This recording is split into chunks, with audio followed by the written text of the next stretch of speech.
और इन लोगों से दुनियावी जिंदगी की ये मिसाल भी बयान कर दो।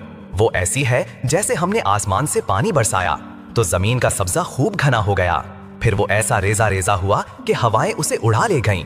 और अल्लाह हर चीज पर मुकम्मल कुदरत रखता है।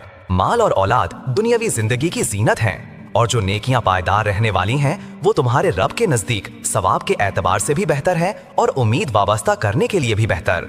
और उस दिन का ख्याल रखो जिस दिन हम पहाड़ों को चलाएंगे और तुम जमीन को देखोगे कि वो खुली पड़ी है, और हम सबको घेर कर इकट्ठा करेंगे और उनमें से किसी एक को भी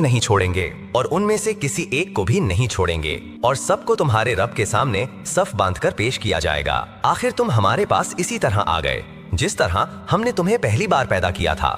हालांकि तुम कहते थे कि हम तुम्हारे लिए मुकर्ररा वक्त कभी नहीं लाएंगे और आमाल की किताब सामने रख दी जाएगी, तो तुम मुजरिमों को देखोगे कि वो इसके मंदरजात से खौफजदा होंगे और कहेंगे, हाय हमारी बर्बादी।